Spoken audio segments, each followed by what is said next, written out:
미세먼지가 인체 건강 피해를 굉장히 크게 유발을 하고 있는 게 지금 큰 문제인데, 그거 못지않게 미세먼지가 또 지구 온난화에 큰 역할을 해요. 탄산가스 다음으로 크게 지구 온난화를 유발하는 게 또 미세먼지입니다. 그래서 제주도에서 오랫동안 측정을 했는데, 이게 굉장히 작은 입자다 보니까 측정 장비들이 굉장히 비싸요. 그리고 새로운 장비들이 자꾸 나오고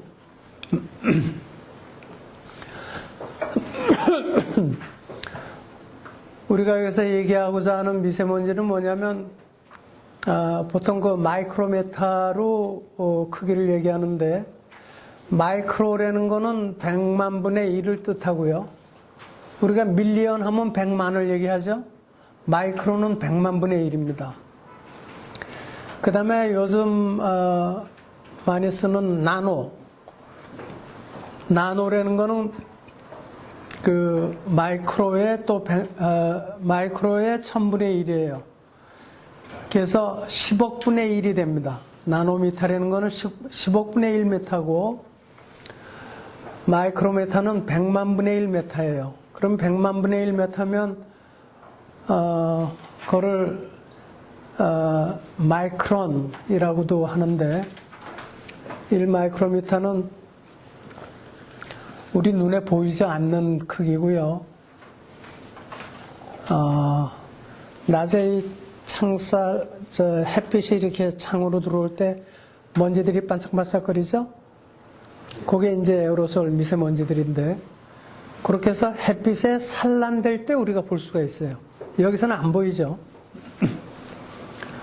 그 크기가 어느 정도냐면 우리 머리카락이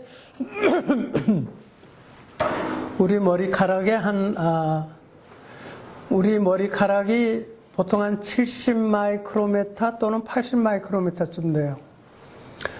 그러면 크게 봐서, 머리카락 두꺼운 사람도 있으니까, 머리카락 두께가 거의 한 100 마이크로메타가 된다 그러면 그거의 100분의 1이 1 마이크로메타예요. 보통 사람 머리카락의 그 두께의 70분의 1 정도가 1 마이크로메타예요. 보통 우리가 그 먼지가 이렇게 바람에 날리지 않습니까? 거기에 날리는 먼지들은 굉장히 큰 먼지들이에요. 그거는 10마이크론, 20마이크론 이렇게 큰 먼지들입니다. 이런 큰 먼지들은, 10마이크론 이상이 되는 큰 먼지들은 한두 시간 지나면 그냥 땅에 다 도로 떨어져요. 근데 작은 먼지는 1마이크론쯤 또는 그보다 더 작은 먼지는 대기 중에 한번 올라가면 이게 그냥 저절로, 중력에 의해서 저절로 땅바닥까지 떨어지려면 한 달 이상 걸려요. 떨어지는 속도가 굉장히 낮아요. 먼지가 작을수록 떨어지는 속도가 굉장히 작아요. 근데 우리한테 문제가 되는 먼지 사이즈는 주로 그 화석 연료를 태워서 생기는 먼지가 보통 초미세먼지라고 요즘 그러죠. 초미세먼지라는 거는 세계보건기구에서 얘기하는 2.5 마이크론 이하의 먼지를 초미세먼지라고 그래요. 우리나라에서는 그게 이제 파티큘레이트 매터라고 그래서 그 입자성 물질이라고 그래서 PM이라는 용어를 쓰는데, PM10 하면 10 마이크론 미만의 먼지를 얘기하고, PM2.5 하면 2.5 마이크론 미만의 먼지를 얘기해요. 또 건강상 제일 중요한 거는 PM1이에요. 1 마이크론 미만의 먼지. 우리나라에서 PM2.5를 관리하기 시작한 지가 이제 3년밖에 안 돼요. 2015년에 환경부에서 PM2.5에 대한 규정을 만들고 16년 1월 1일부터 PM2.5라는 것을 규제하기 시작했는데 미국은 1997년부터 PM2.5를 관리를 해왔고 유럽은 2005년, 일본은 2009년, 중국도 2012년부터 2.5 마이크로메타의 미세먼지를 규제를 하기 시작했어요. 우리나라는 2016년에 시작을 했는데 환경부에서 그동안 그러면 준비를 하면 PM2.5에 대해서 측정을 적어도 한 5년, 10년을 미리 준비를 했어야 되는데 그거를 못했어요. PM10이라는 것만 했어요. PM10은 우리가 황사 오지 않습니까? 황사가 보통 한 5마이크론, 6마이크론 정도 큰 먼지예요. 근데 왜 PM2.5를 규제하기 시작했냐면 세계보건기구에서 큰 먼지는 우리 그 호흡기에 코에 걸려서 폐까지 들어가질 않아요. 2.5 마이크론 미만의 먼지들은 폐까지 들어간다는 거예요. 그래서 세계보건기구에서 PM2.5는 건강에 위험하다. 또 몇 년 전에는 이게 1급 발암물질이다 하고 공식적으로 발표를 했거든요. 과거에는 대기오염 또 미세먼지 이것이 호흡기 정도에 좀 해를 끼치는 걸로 알려졌었어요. 호흡기에. 1952년 그 런던 스모그 사건 그 전후에 해가지고 유럽이나 미국의 공업도시에서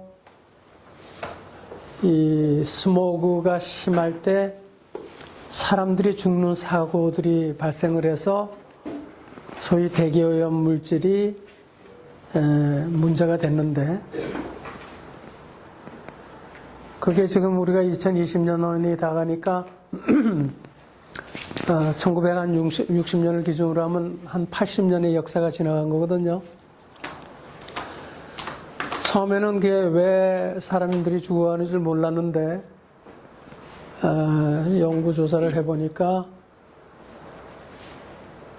화석연료, 석탄을 때우는 데서 나오는 석탄에 과거에는 한 3% 정도가 유황 성분이 들어있었어요.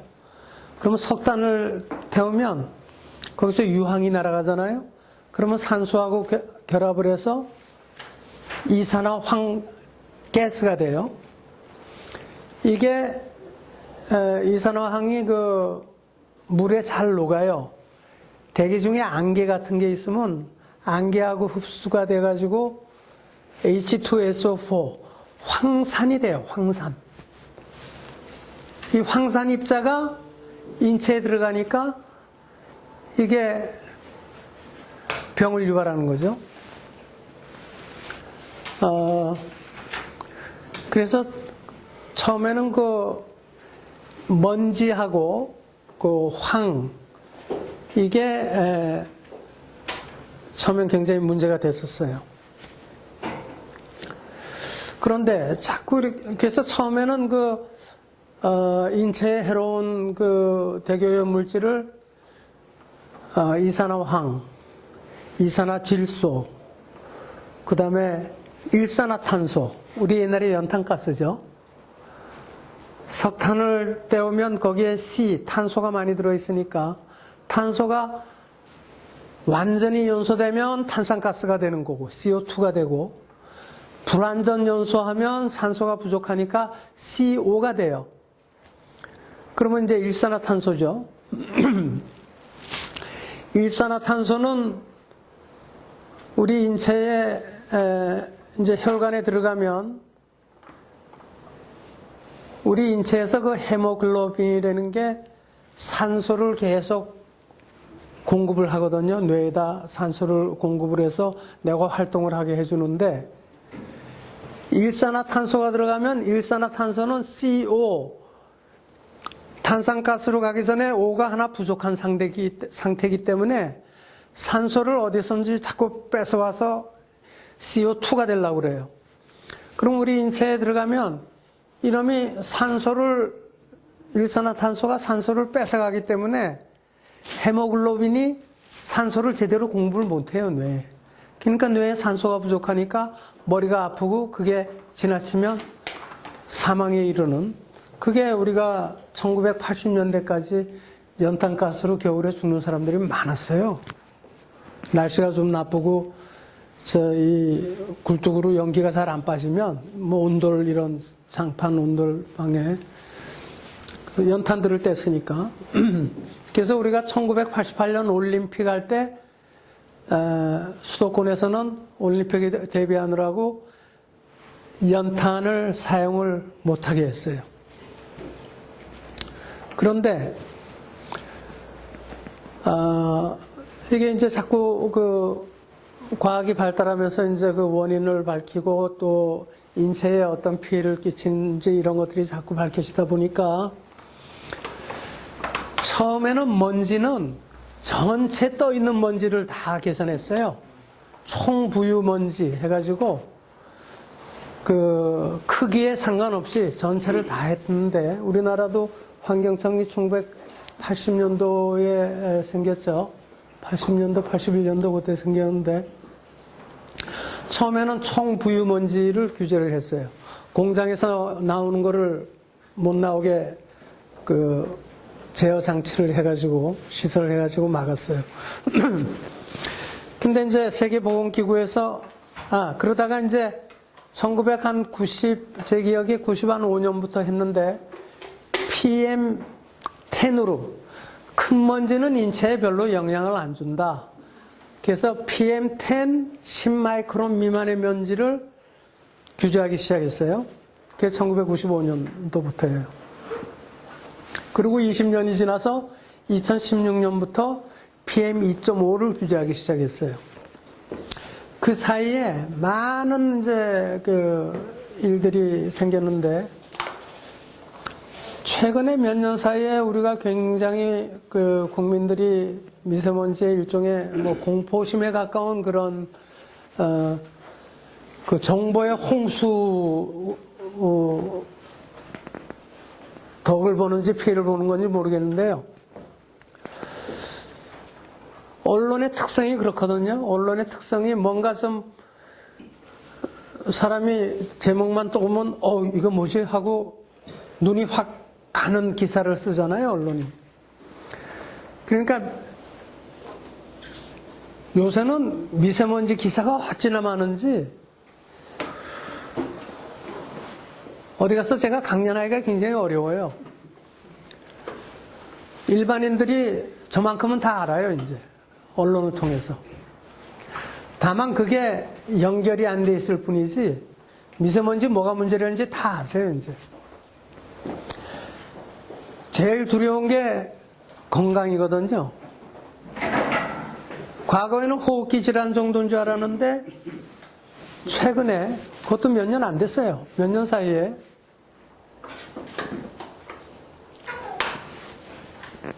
심장질환. 그러니까 먼지 중에 바람에 날리는 이런 자연적인 먼지 말고요, 화석연료를 써서 생기는 먼지는 뭐 자동차 경유차에서 배출한다든지 또는 발전소에서 뭐 석탄이고 화력발전소에서 나오는 거라든지 또는 공장에서 사용하는 거, 뭐 보일러에서 쓰는 거는 다 화석연료 쓰니까. 거기서 나오는 그 먼지들은 사이즈가 굉장히 작아요. 어느 정도 작으냐면 한 0.5 마이크론 정도밖에 안 돼요. 0.5 마이크론. 1 마이크론 미만의 먼지들이에요.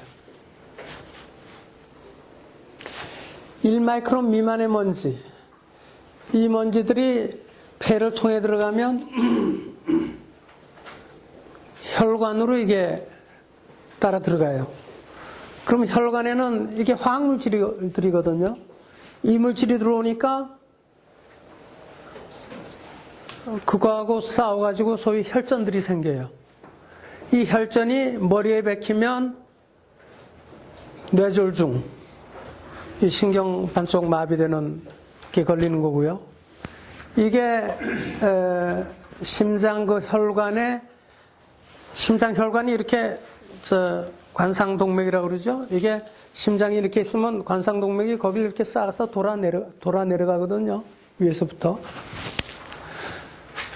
그러면 물이 이렇게 굽이쳐 흐르잖아요. 강물이 이렇게 굽이쳐 흐르면 이렇게 굽이쳐 흐를 때 바깥쪽은 물이 속도가 빠르고 안쪽은 속도가 작아요. 그러면 속도가 작은 쪽은 침전물들이 많이 가라앉아요. 물이 빠르면 침전물이 가라앉질 못해요. 심장혈관이 이렇게 굽이쳐 흐르니까 거기 혈전이 생기면 이렇게 굽이쳐 흐를 때 바깥쪽은 괜찮은데 안쪽으로는 그 혈전들이 있으면 안쪽이 쌓여요. 그래서 심장혈관이 좁아져요. 예를 들어서 한 50%, 60% 좁아져도 우리가 느끼지는 못해요.